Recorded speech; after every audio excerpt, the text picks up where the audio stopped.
सुप्रभात, good morning, अस्सलाम वालेकुम। मैं हूं आपके साथ साइमा और आप देख रहे हैं खबरों की दुनिया। सुबह सवेरे आइए नजर डालते हैं कुछ अहम खबरों पर।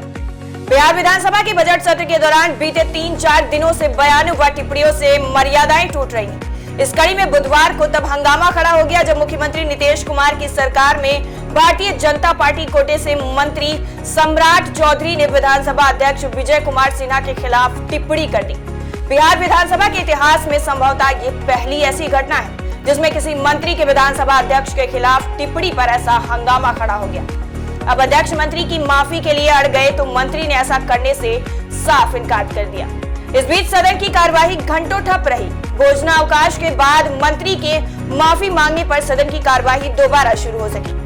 विधानसभा अध्यक्ष विजय सिन्हा ने प्रश्नोत्तर काल में मंत्री सम्राट चौधरी से कहा कि उनके विभाग का ऑनलाइन जवाब नहीं आया है। इस पर मंत्री ने कहा कि 16 में से 14 प्रश्नों के जवाब दे दिए जाने की बात कही। इस पर अध्यक्ष ने कहा कि सुबह 9 बजे तक केवल 11 प्रश्नों के ही जवाब आए थे। इस पर मंत्री ने कहा कि वो व्याकुल ना हो। अध्यक्ष ने मंत्री से अपने शब्द वापस लेने को कहा, जिससे मंत्री ने साफ इनकार कर दिया।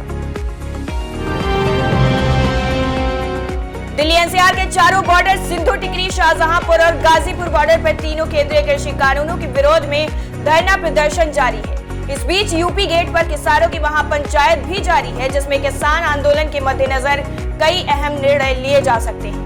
पंचायत में शामिल होने के लिए मुजफ्फरनगर से भारतीय किसान यूनियन के अध्यक्ष नरेश टिकैत भी पहुंचे थे। उनके साथ बड़ी संख्या में भाकियू कार्यकर्ता भी शामिल हुए। यूपी गेट पर किसान आंदोलन में शामिल किसान नेता गौरव टिकैत के मुताबिक उनके दादा और किसान नेता चौधरी महेंद्र सिंह टिकैत के गांव सिसौली मुजफ्फरनगर स्थित गांव में हर महीने होने वाली पंचायत इस बार बुधवार को यूपी गेट पर आयोजित की जा रही है। इसमें आंदोलन को लेकर आगे की रणनीति तय की जाएगी। उधर पंचायत में उत्तर प्रदेश के सभी जिला अध्यक्ष भी शामिल हुए। आपको बता दें कि किसान नेता राकेश टिकैत पिछले शनिवार से पश्चिम बंगाल के दौरे पर थे। इस बीच उन्होंने यूपी लौटते ही ऐलान किया है कि न केवल यूपी गेट पर पक्के निर्माण किए जाएंगे बल्कि जरूरत पड़ने पर जिला बॉर्डर पर प्रदर्शन भी किया जाएगा। लगभग हर दिन अपने बयानों से केंद्र सरकार को घेरने की कोशिश करने वाले कांग्रेस नेता राहुल गांधी ने संसद में अपना माइक बंद किए जाने का सनसनीखेज आरोप लगाया है। इतना ही नहीं, भारत के हालात को बदतर बताते हुए उन्होंने कहा कि गद्दाफी और सद्दाम हुसैन भी अपने देशों में चुनाव कराकर जीतते रहे हैं। अब उनके इस बयान पर भाजपा ने पलटा वार कर दिया है और कहा है कि देश में आपातकाल के दौरान ही गद्दाफी और सद्दाम जैसा समय देखने को मिला था। केंद्रीय मंत्री प्रकाश जावड़ेकर ने कहा कि राहुल गांधी की बातों पर टिप्पणी करना बेकार है क्योंकि वो विचार ही नहीं करते। पता नहीं वो किस ग्रह पर रहते हैं। देश के लोकतंत्र की तुलना गद्दाफी और सद्दाम हुसैन से करना जनता का अपमान है, 80 करोड़ मतदाताओं का अपमान है। केवल आपातकाल के सालों के दौरान हमने गद्दाफी और सद्दाम जैसा समय देखा। राहुल गांधी ने कहा कि खुद भाजपा नेता संसद में उनसे कहते हैं कि उनको किसी भी मुद्दे पर खुलकर बोलने की आजादी नहीं। इस पर पलटवार करते हुए केंद्रीय मंत्री प्रहलाद सिंह पटेल ने कहा कि उन्हें लगता है कि राहुल गांधी को भी पार्टी इजाजत नहीं दे रही, वो कुछ भी बोलते रहे, उनकी बात पर जवाब देना बंद कर देना चाहिए। तीनों केंद्रीय कृषि कानूनों को रद्द करने की मांग को लेकर दिल्ली एनसीआर के चारों बॉर्डर सिंधु टिकरी, गाजीपुर और शाहजहांपुर पर पंजाब, हरियाणा के साथ राजस्थान और उत्तर प्रदेश के किसान जमा हैं। इससे दिल्ली एनसीआर के हजारों लोगों को रोजाना आवाजाही में परेशानी का सामना करना पड़ रहा है। इसके चलते जहां एक तरफ लोगों को समय भी जाया करना पड़ रहा है, वहीं आर्थिक नुकसान भी झेलना पड़ रहा है क्योंकि लोगों को कई किलोमीटर घूमकर अपना सफर तय करना पड़ रहा है। उधर तीनों केंद्रीय कृषि कानूनों के विरोध में बंद दिल्ली एनसीआर की सीमाओं को खुलवाने की मांग को लेकर दिल्ली हाईकोर्ट में याचिका दायर की गई। इस पर सुनवाई के दौरान दिल्ली हाईकोर्ट के मुख्य न्यायमूर्ति DN पटेल व न्यायमूर्ति जसप्रीत सिंह की पीठ ने केंद्र व दिल्ली सरकार के साथ ही दिल्ली के पुलिस अधिकारियों से याचिका को प्रतिवेदन के तौर पर लेकर कानून व नियमों के मुताबिक उचित निर्णय लेने का निर्देश देते हुए याचिका का निपटारा कर दिया। भारत ने कोरोना संकट के दौरान दुनिया के अधिकांश मुल्कों की दवाओं, वैक्सीन और अन्य जरूरी चिकित्सा उपकरणों के साथ मदद की है।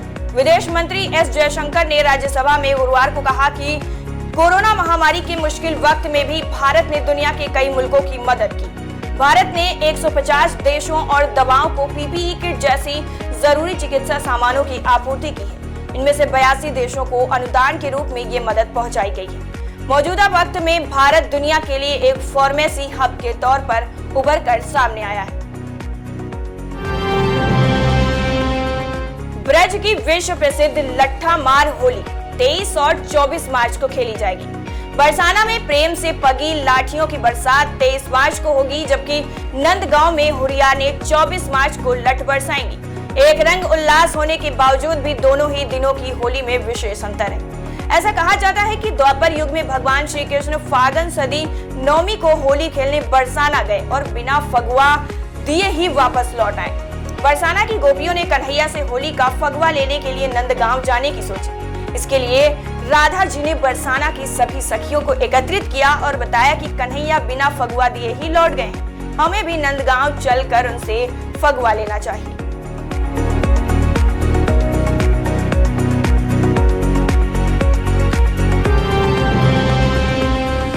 भारतीय चुनाव आयोग ने बुधवार को केरल के राज्य परिषद के लिए उपचुनाव कराने का फैसला किया है, ताकि 21 अप्रैल को राज्यसभा की 3 सीटों पर रिटायर हो रहे सदस्यों के रिक्त स्थानों को भरा जा सके। केरल से निर्वाचित तीनों सदस्य 21 अप्रैल को रिटायर हो रहे हैं। इन तीनों सदस्यों का नाम है अब्दुल वहाब, के रागेश, वायालर रवि।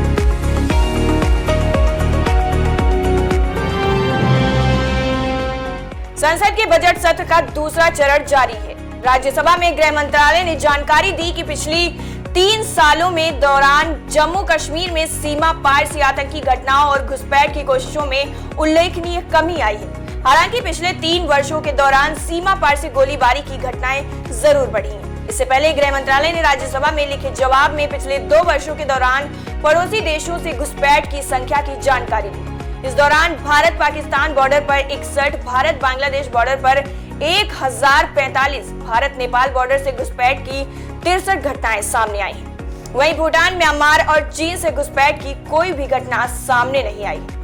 मंत्रालय ने बताया कि भारत बांग्लादेश सीमा पर फेंसिंग लाने का काम कठिन भूभाग, नदी और दलदल भूमि अधिग्रहण की समस्याओं, सार्वजनिक विरोध और बॉर्डर गार्ड बांग्लादेश द्वारा आपत्तियों के कारण पूरा नहीं हो सका। सरकार नियमित रूप से फेंसिंग के काम की प्रगति की निगरानी कर रही है। बीएसएफ ने भारत बांग्लादेश सीमा पर नदी की सीमा की रखवाली के लिए फ्लोटिंग बॉर्डर आउटपोस्ट और नावों के साथ कर्मियों को तैनात किया है।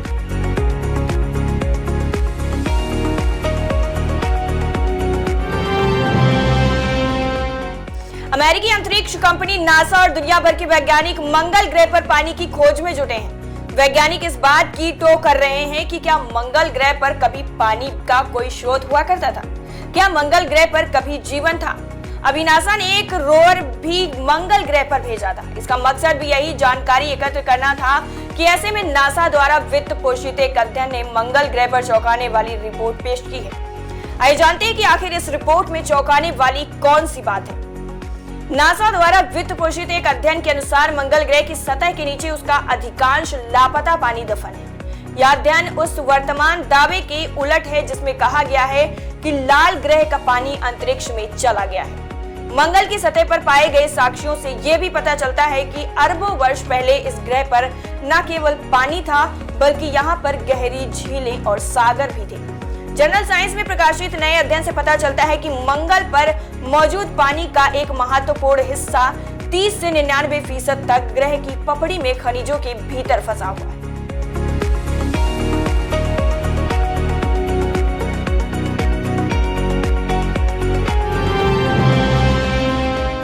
बिग बॉस 13 फेम और फेमस एक्ट्रेस शहनाज कौर गिल इन दिनों कनाडा में अपनी अपकमिंग फिल्म हौसला रख की शूटिंग कर रही हैं। इस फिल्म में वो famous Punjabi singer actor Diljit Dosanjh के साथ नजर आने वाली हैं। शहनाज कनाडा से लगातार अपने इंस्टाग्राम अकाउंट पर अपनी एक से बढ़कर एक फोटो फैंस के लिए शेयर कर रही हैं। एक्ट्रेस ने अपनी कुछ बोल्ड फोटोज इंस्टाग्राम पर शेयर की हैं जो काफी चर्चा में है, जिनमें वो अपना परफेक्ट फिगर फ्लॉन्ट करती दिखाई दे रही हैं। वैसे आपको बता दें कि शहनाज गिल सोशल मीडिया पर काफी एक्टिव रहती हैं। एक्ट्रेस आए दिन अपने फैंस के लिए अपनी बेहतरीन तस्वीरें और वीडियो शेयर करती रहती है। फिलहाल अभी के लिए इतना ही। मुझे दीजिए इजाजत और बने रहिए हमारे साथ, देखते रहिए खबरों की दुनिया।